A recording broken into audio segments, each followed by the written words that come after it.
Have you ever encountered a hurdle with launching or growing your business? Listen, there are two things that run a business, the back end and your soft skills.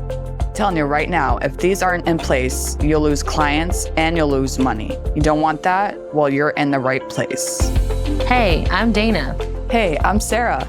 We're your hosts of the Entrepreneur Encounter, and we're going to give you a behind-the-scenes glance into our businesses, give you genuine feedback, tips and tricks, plus occasionally bring on guests that care about supporting you to grow your business organically and nurturing authentic relationships. Are you ready?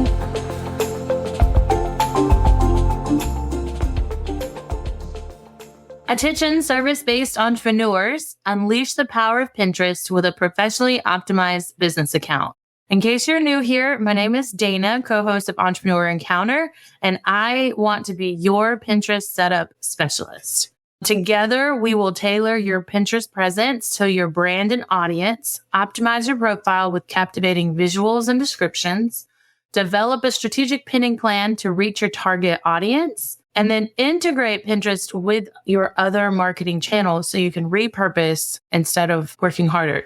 Then, if you love your Pinterest account setup, I do have ongoing support packages for continued success. So if you've been wanting to unlock Pinterest potential for your wedding planning business, contact me at my website, ddvirtualmanagement.com, and we can get started. So we're getting into the end of the year. This time of year, typically businesses tend to slow down unless you may be like a retail, like selling products. Service-based businesses tend to slow down this time of year, but you can still use this time to evaluate your systems and what's working versus what's not working. Before we dive into our discussion today, we're glad that you guys are back. It's been a journey for both Dana and I'm sure all of you that are listening have been on a crazy journey too. Also, for those that don't know, we do have a Facebook group and a LinkedIn group, so come join us. As always, the information will be in our show notes. So what's the topic for today, Dana?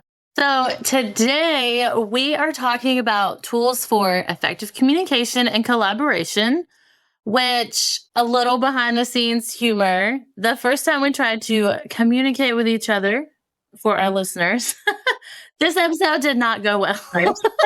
And this is actually take 2 of trying to record it due to some technical difficulties. So I think it's a perfect thing to be talking about effective communication, how we exchange information, ideas, and feedback, and almost getting creative and resourceful in making sure that happens as we are recording this again. So within your business with a team, if you have one, or a partner, a co-host, you work on a variety of different topics, projects, and we all have some work to do in some capacity. So if you do, you need to be able to clearly communicate, have an open collaboration model, be able to actively listen, and show the respect and empathy that we all desire. Like, that's not just something one person needs. In some way, we all want to feel respected. We all want to feel celebrated when we're celebrating. We want to feel comforted and important when things are not being celebrated and we're overwhelmed. I know we've spoken on this in a few episodes with communication, active listening, and we'll make sure that those are in the show notes. But that's the idea that we're with today and where we wanted to end the year on. So now that we all have an understanding of what effective communication is, let's talk about the numerous tools that are available for communication. So a lot of us are virtual businesses, which means that we do everything through our phone, through our computer, and there are a few tools that you can use for that communication. Slack, which is like a messenger app that you can use with the people that you work with. Zoom, Riverside, those are 2 platforms that you can use for video conferencing. Phone call, texting. These are all different ways that you can communicate. The way that you communicate with each individual does vary because some people prefer text, some people prefer email. So depending on who you're working with, you definitely want to have that conversation so that that's communicated so that you know how to communicate with them. I think that brings a sense of confidence and security. Honestly, especially with anyone you work with, whether it's a client, which you definitely want them to feel confident in your ability to do things, but also with collaborators like teams, other entrepreneurs that you connect with or partner with on certain things. So I use Slack for the most part with my own business, communicating with my team and most of my clients. Some of my clients are anti-Slack, and it's fine. So they do require more emails and occasionally a text if they're just, for whatever reason, falling off the map. But a very similar tool to Slack, which is a free platform that you can use. Obviously, you can upgrade like any other thing, is Google Workspace has a chat feature. They have Google Meet, which kind of replaces Zoom. There's a few things, but the person that I was working with to redo my website mainly used Google Chat. I had never really used it. I do now. With them, it worked really well. It honestly felt very similar to Slack. You can organize the conversations and rename them, add different collaborators for each one. So I like having that ability. It's on my phone. I already have Google. Everyone that I work with has some sort of Gmail account.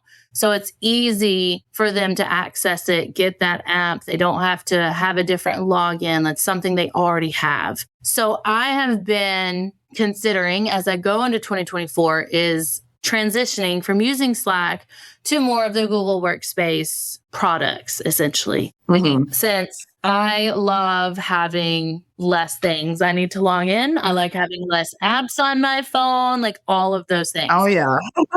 That's the best way that I have come up with to collaborate with my team is either Slack or Google Chat, Google Workspace. Mm-hmm. Other tools that I use to enhance productivity is a project management tool. And currently I am all about using Asana. It has just the right amount of features that I need. I can add on my team members. Last time I looked, it was up to 12, maybe 15 for free. So it's a low cost option. Oh, really? Yes. Okay.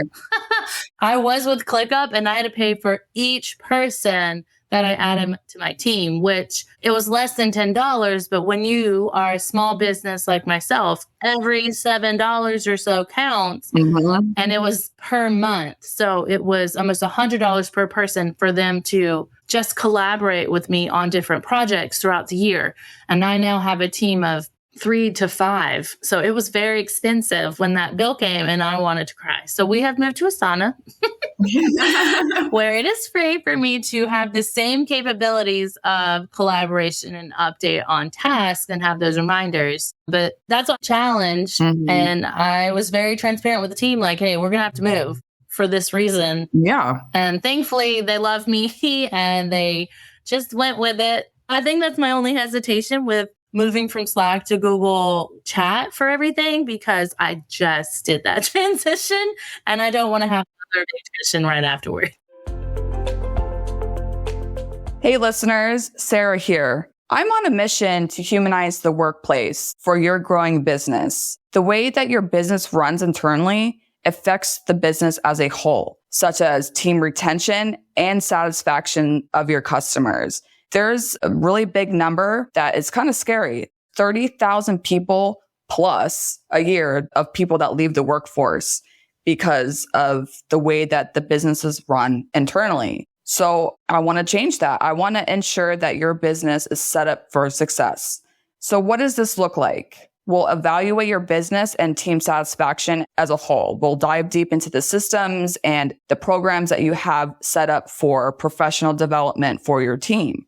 And then after that, you can get ongoing support for your business and your team. And this looks like the admin side, project management, soft skills training, workplace coaching to set your team up for success so that there's not a high turnover. And again, the goal here is to elevate the success of your business. The easiest way that you can contact me is to send me a DM on Facebook or send me an email at sarah@urrembertllc.com. I mean, like if you're moving from Slack to Google, it's just more so communication, like texting. It's not necessarily like you're moving all your projects, like in a project management tool. Oh, thank goodness. Yeah, right. So it's so weird how like my brain works. The clients that I do have, they both have different project management tools. So obviously each client has their own and, all that stuff is in one central area.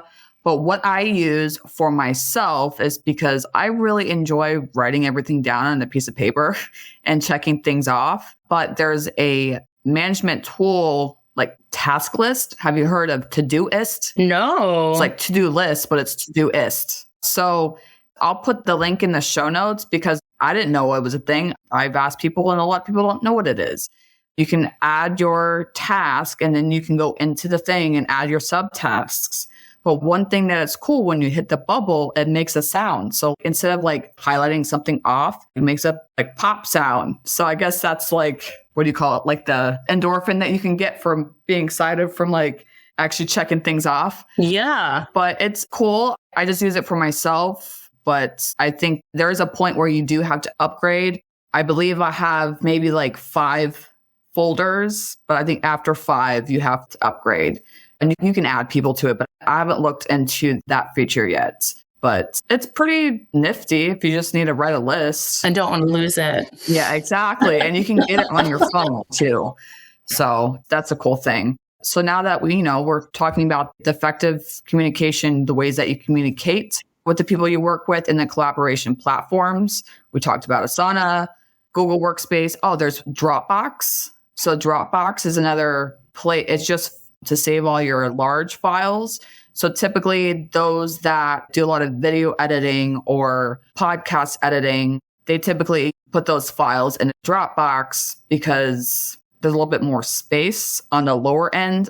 I use it and pay for like $11 a month for it. But obviously you can like upgrade it to have more space. But I believe Google Workspace, if you have Workspace, you have a lot more storage than if you just have a personal Gmail. Then you only have so much space and you're going to have to delete everything. Make sure you have to clear up that space because I saw one time that my personal Gmail froze. Not froze, but it's like you're running out of space. There was a bunch of emails I never got because I didn't have space because I never cleaned it out. Oh gosh, that is a day in itself. Yeah. So all these platforms have different features, different ways that you can add people and all that great stuff. You just want to make sure that you're streamlining your workflows to be able to enhance productivity, whether you're solo or whether you're working with a team. Here's our challenge to our listeners as we are in the phase of auditing and evaluating what worked, what didn't work, and we're setting our goals and our intentions for the upcoming year. Take time to evaluate your current tools. Are they easy to use and learn? Do they integrate with other tools they use already? Or are they secure and reliable? Are they currently meeting your specific needs, or are they going to meet the needs you have going into 2024? If not, then take time to explore different tools. If you're currently using Trello but don't enjoy it, try Asana. If you are using Zoom but want a different option or want to use a platform that is lower cost or free, then try Slack or Google Meet or whatever the case may be. Do you want to get away from Dropbox? Then why not utilize Google Drive or OneDrive? Like, there's a lot of options that you can utilize, and just take the time to explore and see how it feels for you, and then set them up. Train your team on them, encourage the active participation, and then get the feedback. Be open to feedback and suggestions after like 1 to 2 months of trying it out, and then make the changes that are necessary. As always, all of the information will be in our show notes. Until next time. Bye. Bye.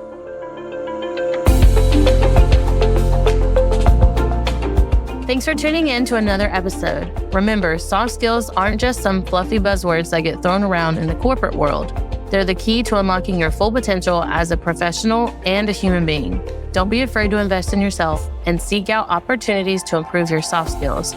Sarah and I have a variety of workshops, online courses, and complimentary clarity calls for you to practice in real time with us. Links are always in the show notes. And be sure to join us next time for more insights, tips, and tricks to help you succeed in your entrepreneur encounter.